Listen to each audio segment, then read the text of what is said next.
नमस्कार, जय जोहार। छत्तीसगढ़ न्यूज में आपका बहुत बहुत स्वागत है। चलिए देखते हैं आज की 25 फटाफट काम की और महत्वपूर्ण बड़ी खबरों को। पर इससे पहले आप वीडियो को कहां से देख रही हैं, कमेंट में बताना बिल्कुल ना भूलें। छत्तीसगढ़ टीचर्स को मिलेगा एरियर। सुप्रीम कोर्ट के एक फैसले ने छत्तीसगढ़ सरकार की टेंशन बढ़ा दी है। दरअसल सुप्रीम कोर्ट ने छत्तीसगढ़ सरकार की स्पेशल लीव पिटीशन खारिज कर दी। इसके बाद राज्य सरकार को 1 लाख से अधिक शिक्षकों को 10 साल से अधिक समय का क्रमोन्नत वेतनमान का एरियर्स देना होगा। अनुमान के मुताबिक ये राशि लगभग 7,000 करोड़ रुपए हो सकती है। टीबी मुक्त भारत की दिशा में छत्तीसगढ़ में हो रहा बेहतर काम। राज्यपाल रमीन डेका जांजगीर चांपा पहुंचे। राज्यपाल ने कलेक्ट्रेट सभा कक्ष में बड़ी बैठक ली। बैठक में केंद्र सरकार की चल रही योजनाओं की समीक्षा राज्यपाल रमीन डेका ने की। बैठक के बाद राज्यपाल ने कहा कि टीबी की रोकथाम के लिए छत्तीसगढ़ में बेहतर काम हो रहे हैं। राज्यपाल ने केंद्र सरकार की चल रही छत्तीसगढ़ में योजनाओं की भी समीक्षा की। राज्यपाल ने कहा कि जो भी थोड़ी बहुत कमियां हैं उसे जल्द ही दूर कर लिया जाएगा। छत्तीसगढ़ के इस राज्य में बनने जा रहा पॉलीमेटिक सेमीकंडक्टर का दूसरा सबसे बड़ा प्लांट है। छत्तीसगढ़ में एक सेमीकंडक्टर चिप निर्माण सुविधा स्थापित करने की योजना बनाई है। कंपनी का नाम पॉलीमेटिक सेमीकंडक्टर है, जिसका दूसरा सबसे बड़ा प्लांट छत्तीसगढ़ के अटल नगर नवा रायपुर में बनने जा रहा है। ये परियोजना जो 1,143 करोड़ के महत्वपूर्ण निवेश का प्रतिनिधित्व करती है, उसका उद्देश्य भारत के सेमीकंडक्टर और दूरसंचार परिस्थितिकी तंत्र को मजबूत करना है, जिसे राज्य से 40% पूंजी सब्सिडी का समर्थन प्राप्त है। छत्तीसगढ़ की खनिज राजस्व में 30 गुना वृद्धि। खनिज संसाधनों के सुव्यवस्थित उत्खनन के चलते बीते वर्षों में छत्तीसगढ़ के खनिज राजस्व में ऐतिहासिक वृद्धि दर्ज की गई है। शासन द्वारा दी गई जानकारी के अनुसार राज्य के गठन के समय की तुलना में खनिज राजस्व में 30 गुना वृद्धि हुई है, जो 2023 से 24 में 13,000 करोड़ रुपए तक पहुंच गया और 2024 से 25 में अप्रैल से फरवरी तक ही 11,581 करोड़ रुपए का राजस्व अर्जित किया जा चुका है। ये पारदर्शी खनन नीति और प्रभावी प्रशासन का परिणाम है। डीएड धारक अभ्यर्थियों की स्कूल आवंटन सूची हुई जारी। 28 मार्च को मिलेंगे नियुक्ति पत्र। बस्तर और सरगुजा संभाग में नियुक्ति बीएड धारी सहायक शिक्षकों की बर्खास्तगी के बाद उनके स्थान पर डीएड धारी अभ्यर्थियों की भर्ती प्रक्रिया के तहत लोक शिक्षण संचालनालय द्वारा आवंटन की गई सूची जारी की गई। 5वें चरण की भर्ती के लिए लोक शिक्षण संचालनालय द्वारा पूर्व में ही 2,615 अभ्यर्थियों की रोस्टर एवं मेरिट क्रमानुसार प्राविधिक चयन सूची जारी की गई।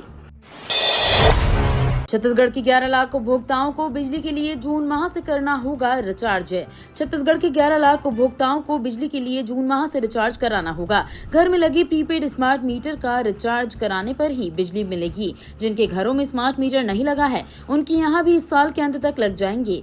केंद्र सरकार की रिवैम्प्ड डिस्ट्रीब्यूशन सेक्टर स्कीम के तहत ये मीटर लगाए जा रहे हैं। स्मार्ट मीटर लगाने के मामले में छत्तीसगढ़ देश में तीसरे नंबर पर पहुंच गया है। केंद्र की इस योजना के तहत कृषि उपभोक्ताओं को छोड़कर सभी उपभोक्ताओं के यहाँ प्रीपेड स्मार्ट मीटर लगाए जाएंगे। अभनपुर राजम ब्रॉडगेज रेल लाइन का निरीक्षण पूरा। 110 किलोमीटर प्रति घंटे की रफ्तार से सफर स्पीड ट्रायल। अभनपुर से राजम तक जल्द ट्रेन सुविधा मिलने वाली है। रायपुर मंडल के अंतर्गत राजम अभनपुर स्टेशनों के मध्य लगभग 20 किलोमीटर नई रेल लाइन ब्रॉडगेज निर्माण कार्य चरणबद्ध तरीके से पूरा हो गया है। एसआई सर्कल के आयुक्त रेलवे सेफ्टी ब्रजेश कुमार मिश्रा ने आज इस नई ब्रॉडगेज रेलवे लाइन का निरीक्षण किया। अधिकारियों के साथ चर्चा कर आवश्यक दिशा निर्देश भी दिए। इसके पश्चात राजम स्टेशन से अभनपुर स्टेशन तक ऑब्जर्वेशन कार से 110 किलोमीटर प्रति घंटे का स्पीड ट्रायल किया गया। युवाओं के पास इंटर्नशिप करने का बड़ा मौका। 31 मार्च तक लगेगा शिविर। बेरोजगार युवाओं को कौशल विकास और रोजगार के अवसर प्रदान करने के लिए केंद्र सरकार द्वारा प्रधानमंत्री इंटर्नशिप योजना शुरू की गई है। इस योजना के अंतर्गत शासकीय ITI कोंडा गांव में 31 मार्च तक प्रातः 11 बजे से शाम 5 बजे तक रजिस्ट्रेशन शिविर आयोजित किया जा रहा है। इच्छुक अभ्यर्थी इस शिविर में उपस्थित होकर निःशुल्क पंजीकरण व आवेदन कर सकते हैं। नक्सलवाद को ही जड़ से उखाड़ने की तैयारी में सरकार। छत्तीसगढ़ के बस्तर में नक्सलवाद अब अपने अंतिम चरण में पहुंच चुका है। सरकार की सख्त नीतियों और सुरक्षा बलों की प्रभावी रणनीति के चलते नक्सल प्रभावित इलाकों में शांति लौट रही है। इसी सिलसिले में मुख्यमंत्री विष्णुदेव साय ने नई दिल्ली में केंद्रीय गृह मंत्री अमित शाह से उनके निवास पर मुलाकात की। इस बैठक में नक्सलवाद को पूरी तरीके से खत्म करने, बस्तर के विकास को तेज करने और पर्यटन व आर्थिक गतिविधियों को बढ़ावा देने पर विस्तार से चर्चा हुई। अब राउंड फिगर में लिया जाएगा बसों का किराया। हाई कोर्ट ने दिए ये निर्देश। प्रदेश में संचालित इंटरसिटी बसों और सिटी बसों के मामले में सोमवार को हाई कोर्ट में सुनवाई हुई। शासन ने बताया कि सभी रूट्स पर किराया राउंड फिगर में कर दिया गया है। डीबी ने शासन को सिटी बसों की वर्तमान स्थिति की जानकारी देने के भी निर्देश दिए हैं। उल्लेखनीय है कि बिलासपुर में सिटी बसों की जर्जर स्थिति और प्रदेश में चल रही अंतर नगरीय बस सेवा की खराब हालत पर हाई कोर्ट ने स्वतः संज्ञान लिया। मुख्यमंत्री साय गांव में लगाएंगे चौपाल। लोगों से पूछेंगे सरकारी योजनाओं का लाभ मिल रहा है कि नहीं। प्रदेश की साय सरकार के 14 माह पूरे होने जा रहे हैं। इस दौरान प्रदेश के शहरों और गांव के लोगों तक सरकार की योजनाएं कितनी पहुंची हैं, लोगों को इसका लाभ मिल रहा है कि नहीं, इसका अब जमीनी स्तर पर पड़ताल किया जाएगा। सरकार अप्रैल में गांव में चौपाल लगाएगी। चौपाल में मुख्यमंत्री सहित मंत्री, विधायक और प्रशासनिक अफसर मौजूद रहेंगे। बड़ा झटका, 35,000 उपभोक्ताओं पर बिजली बिल का भार बढ़ाने की तैयारी। भिलाई स्टील प्लांट प्रबंधन चाहता है कि छत्तीसगढ़ विद्युत मंडल के बराबर ही वो भी अपने उपभोक्ताओं से विद्युत दर वसूल करे। इसको लेकर उसने छत्तीसगढ़ विद्युत नियामक आयोग को प्रस्ताव दिया है। वहीं इसके खिलाफ में Bhilai steel city chamber of commerce Bhilai ने आपत्ति की है। उनका कहना है कि बीएसपी का नगर सेवाएं विभाग वह भार टाउनशिप के उपभोक्ताओं पर डालना चाहता है जो बिजली चोरी होने की वजह से प्रबंधन पर पड़ रहा है। स्कूलों के पास तंबाकू बेचने वालों पर सख्ती। सूरजपुर में 1967 दुकानों पर 3.64 लाख का जुर्माना। सूरजपुर पुलिस ने नशे के खिलाफ चलाए जा रहे नवजीवन अभियान के तहत बड़ी कार्रवाई की है।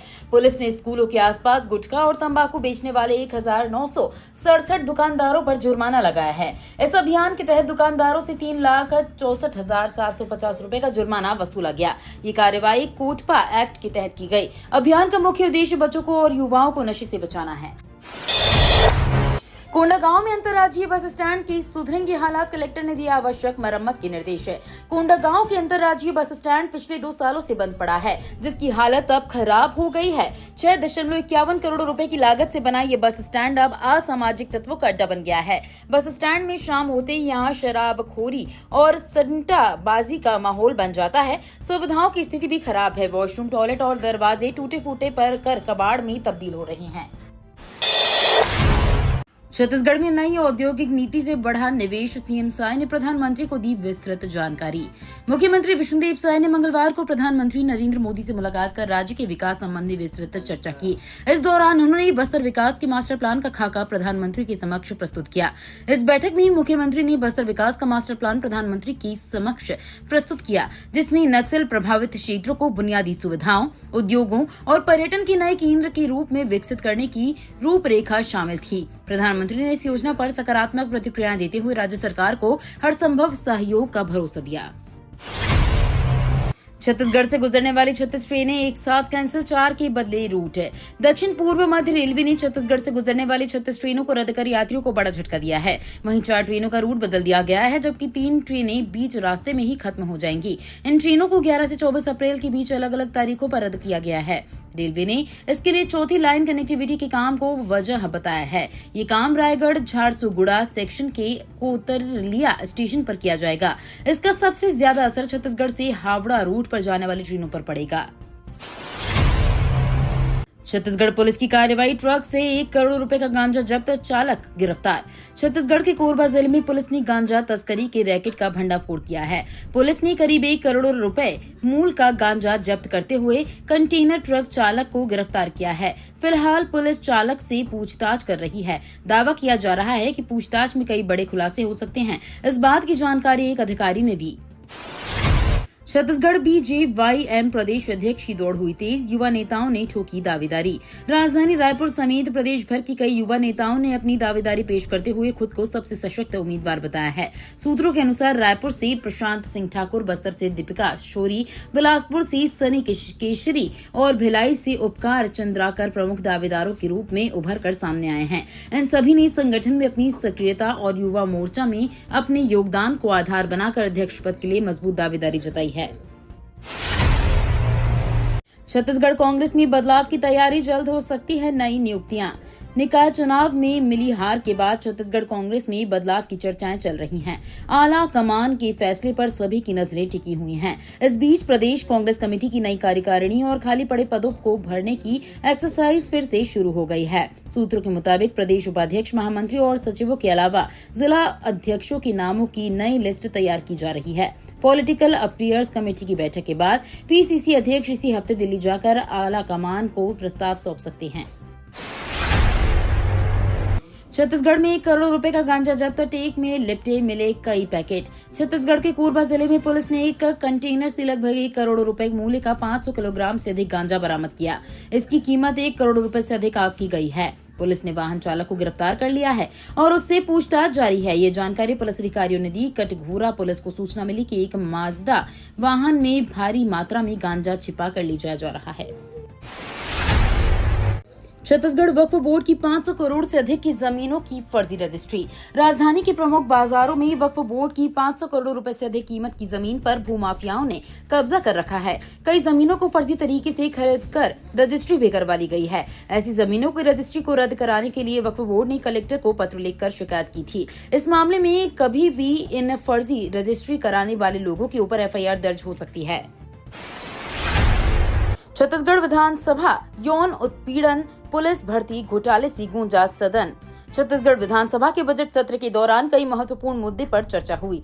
इस दौरान भाजपा विधायक भावना बोहरा ने 2018 में रायपुर आयुर्वेदिक कॉलेज में हुए यौन उत्पीड़न के मामले को उठाया। उन्होंने पूछा कि 8 साल बाद भी इस मामले में कोई कार्रवाई क्यों नहीं हुई। भावना बोहरा ने कहा कि शासकीय आयुर्वेदिक कॉलेज के प्रभारी प्राचार्य डॉक्टर GR चतुर्वेदी पर एक महिला प्रोफेसर ने यौन उत्पीड़न का आरोप लगाया। 67 नई शराब दुकानें खोलने को लेकर कांग्रेस का हमला। साय कैबिनेट ने नई शराब दुकानें खोलने की अनुमति दी है। नई शराब नीति के तहत प्रदेश में 10% और दुकानें खोलने पर मंजूरी मिली है, जिसके तहत 67 नई दुकानें खोली जाएंगी, जिसके बाद प्रदेश में कुल शराब दुकानों की संख्या बढ़कर 741 हो जाएगी। इस मंजूरी के बाद प्रदेश की राजनीति में फिर से बयानबाजी का दौर शुरू हो गया है। कांग्रेस ने आरोप लगाया है कि शराब की काली कमाई के लिए साय सरकार राज्य में 67 नई दुकान शराबें खोलने जा रही है। कई जिलों में अंधड़ के साथ बारिश की संभावना। दुर्ग जिले में हालाकान करने वाली गर्मी पड़ रही है। जिले में अधिकतम तापमान औसत से 2 डिग्री की बढ़ोतरी के बाद 38.5 डिग्री दर्ज किया गया। हालांकि फील्ड टेम्परेचर 1 डिग्री अधिक महसूस हुआ। उधर रात का न्यूनतम तापमान भी सामान्य से लगभग 1 डिग्री के उछाल के बाद 22.2 डिग्री पहुंच गया है। दिन और रात दोनों ही पहर में अच्छी गर्मी का एहसास हो रहा है। 1 करोड़ कर्मचारियों की सैलरी बढ़ाएगी केंद्र सरकार। केंद्रीय कर्मचारियों को उम्मीद थी कि सरकार होली से पहले उनके महंगाई भत्ते में इजाफा करेगी, लेकिन ऐसा कोई फैसला सरकार ने नहीं लिया। आज को फिर केंद्रीय कैबिनेट की मीटिंग होगी। केंद्रीय कर्मचारियों को उम्मीद है कि सरकार बैठक में उनके DA और DR को लेकर फैसला ले सकती है। संसद भवन में PM मोदी की अध्यक्षता में बैठक होगी। माना जा रहा है कि सरकार 1 करोड़ कर्मचारियों और पेंशनर्स के महंगाई और भत्ते और महंगाई राहत में इजाफा कर सकती है। ये तो थी आज की बड़ी खबरें। अगर आपको न्यूज पसंद आई हो तो वीडियो को लाइक और शेयर करना बिल्कुल ना भूलें। धन्यवाद।